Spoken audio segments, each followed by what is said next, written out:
नमस्कार, मैं डॉक्टर रजनीश कुमार बारहट, सहायक आचार्य संस्कृत, राजकीय महाविद्यालय के यूट्यूब चैनल पर सभी छात्रों का स्वागत करता हूँ।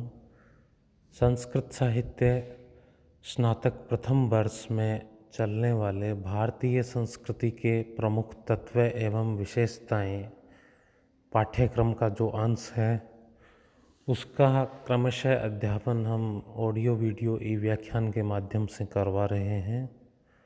भारतीय संस्कृति की प्रमुख विशेषताएं अथवा तत्वों पर जो प्रमुख बिंदु बनते हैं उनका संक्षेप में हमने अध्यापन करवा दिया।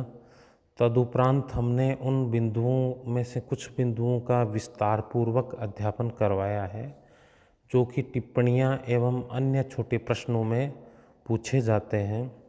उसी क्रम में आज के इस ऑडियो वीडियो व्याख्यान में हम जो नवा बिंदु है हमारा ऋण त्रयम, उस ऋण त्रयम पर विचार करेंगे। साथ ही जो पंच महायज्ञ है और पुरुषार्थ चतुष्टयम है जिन पर टिप्पणियाँ पूछी जाती है, ये भी भारतीय संस्कृति की विशेषताओं के बिंदु है। इन पर छोटे प्रश्न अथवा लघु टिप्पणियाँ पूछी जाती है। इनसे संबंधित अध्यापन भी हम आज करवा रहे हैं। तो सर्वप्रथम हम लेते हैं पंच महायज्ञ। भारतीय संस्कृति में 5 महायज्ञों का विधान प्रचलित है। उनके लिए एक श्लोक है याद करने के लिए।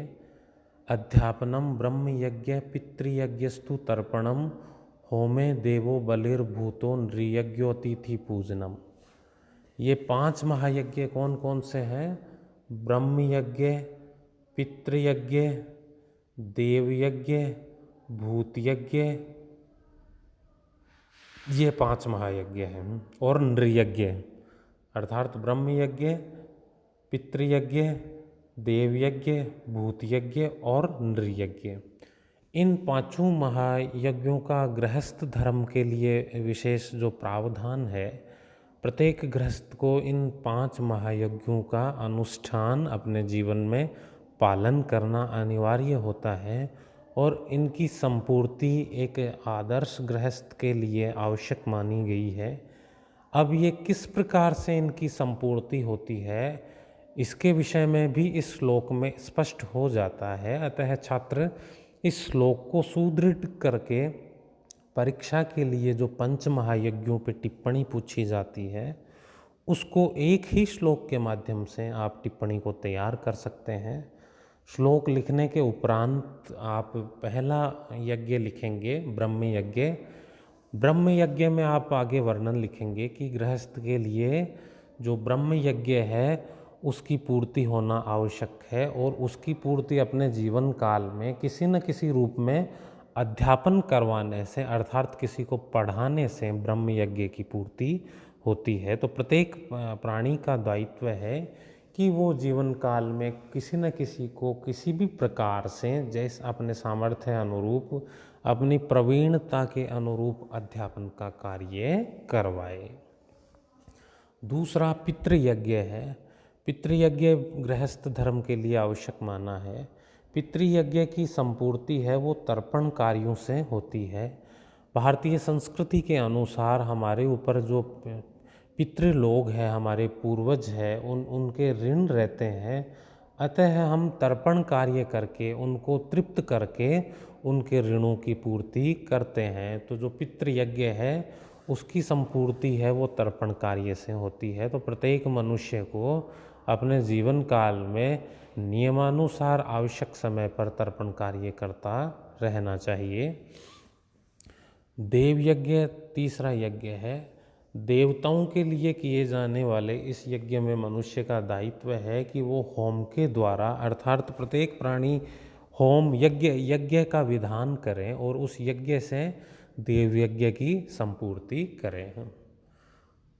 भूत यज्ञ जो बलि कर्म है उससे भूत यज्ञ की संपूर्ति होती है। जो भी चढ़ावा है, जो प्रसाद इत्यादि है, नैवेद्य घृत इत्यादि की जो प्रसाद चढ़ाया जाता है उससे भूत यज्ञ की संपूर्ति होती है। अंतिम पांचम यज्ञ है वो है नृयज्ञ। नृयज्ञ की पूर्ति के लिए अतिथि पूजा, अतिथि का सत्कार है वो माना गया है।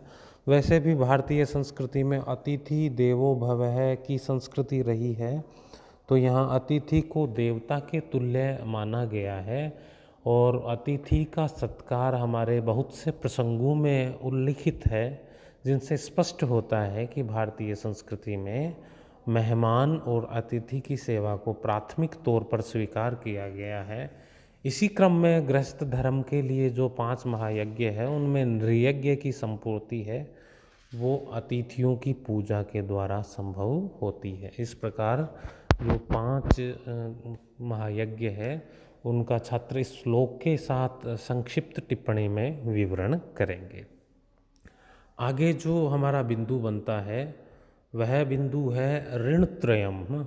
ऋण का मतलब होता है उधार। जब हम किसी से कुछ ले लेते हैं तो हमारे हमारे ऊपर उसका उधार चढ़ जाता है, जिसको हम ऋण कहते हैं।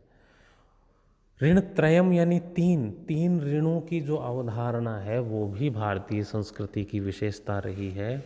भारतीय संस्कृति में प्रत्येक जन्म लेने वाले प्राणी मनुष्य पर 3 ऋण आरोपित रहते हैं, जिनको पूरे किए बिना उसका जीवन है उसकी पूर्णता नहीं मानी जाती है। वह ऋण है पितृ ऋण, ऋषि ऋण और देव ऋण।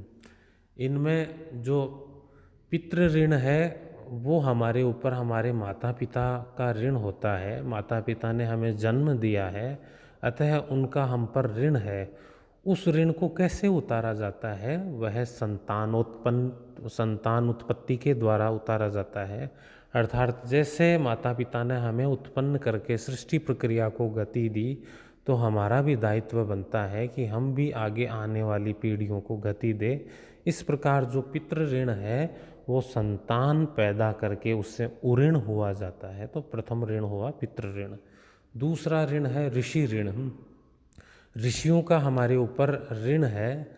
ऋषियों ने हमें अमूल्य जो धरोहर प्रदान की है, विद्याएं, ज्ञान इत्यादि, आज हम जो विकसित है वो ऋषि परंपरा से, हमारे गुरुओं की परंपरा से है।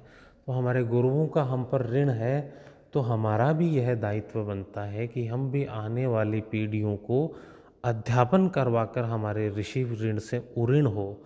तो इस प्रकार ऋषि ऋण से उऋण होने का उपाय है वो अध्यापन कार्य है।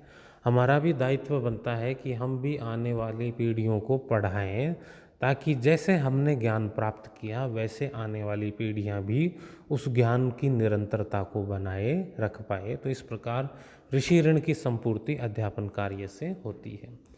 फिर है देव ऋण। देव ऋण देवताओं का भी हम पर ऋण है। उन्होंने हमें उत्तम जीवन प्रदान किया है, मनुष्य योनि प्रदान की है। तो हम उन देवताओं का ऋण कैसे चुकाते हैं? तो वो यज्ञ के द्वारा जो देवताओं तक हवी जाती है उससे देवता लोग प्रसन्न होते हैं। तो इस यज्ञ कर्म के द्वारा देव ऋण की पूर्ति की जाती है। तो प्रत्येक प्राणी पर देव ऋण है और उसकी पूर्ति प्राणी यज्ञ विधान से देवताओं को प्रसन्न करके उस ऋण से उऋण होता है। इस प्रकार ऋण त्रयम की परंपरा भारतीय संस्कृति में प्रचलित और उसकी विशेषता रही है। इसको भी छात्र संक्षिप्त टिप्पणी के हिसाब से तैयार करेंगे। आज के वीडियो का अंतिम बिंदु है पुरुषार्थ चतुष्टयम। 4 पुरुषार्थ भारतीय संस्कृति में माने गए हैं। वे है धर्म, अर्थ, काम और मोक्ष। इन चारों पुरुषार्थों का मानव जीवन में महत्वपूर्ण योगदान है और इनको पूरा करना प्रत्येक मानव के लिए अनिवार्य है और उसका लक्ष्य उद्देश्य माना गया है। धर्म को प्राथमिक पुरुषार्थ के रूप में रखा गया है ताकि तीनों पुरुषार्थों की पूर्ति धर्मपूर्वक हो, अधर्म मार्ग से उन पुरुषार्थों को पूरा नहीं किया जाए। तो इस प्रकार धर्म पुरुषार्थ है वह सर्व प्रमुख पुरुषार्थ है। धर्म का अभिप्राय है कि हमारे जीवन के प्रत्येक क्रियाकलाप, आचरण के प्रत्येक हिस्से को हमने एक व्यवस्थित और नियत ढंग से परिभाषित किया है। रामादिवत वर्तितव्यम न रावणादिवत। हमें राम की तरह श्रेष्ठ आचरण करना चाहिए, न कि रावण की तरह। इस प्रकार हमें क्या करना चाहिए, क्या नहीं करना चाहिए, क्या पाप वाला कार्य है, क्या पुण्य वाला कार्य है, इन सब कार्यों का हमने समुचित विभाजन करके एक धर्म नाम की व्यवस्था है वो स्थापित की है।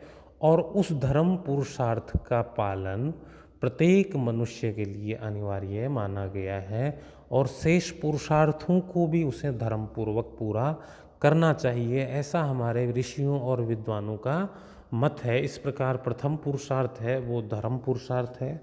दूसरा पुरुषार्थ है अर्थ। अर्थ का अर्थ होता है अर्थोपार्जन, धन कमाना। गृहस्थ धर्म में प्रवेश करने के उपरांत अपने सांसारिक दायित्वों की संपूर्ति के लिए मनुष्य को अर्थ की आवश्यकता पड़ती है।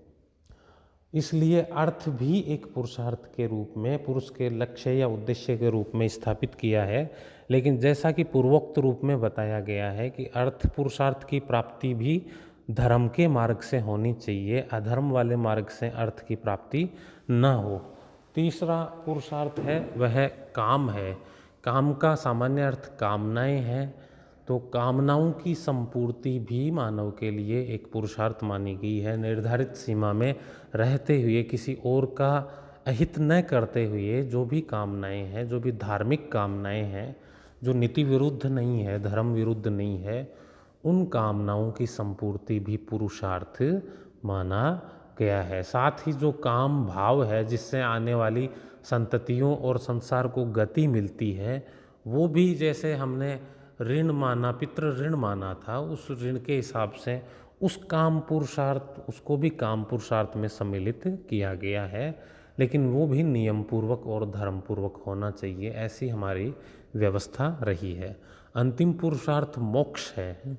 इन तीनों पुरुषार्थों की प्राप्ति कर लेने के बाद लौकिक दायित्वों का निर्वहन मनुष्य कर लेता है।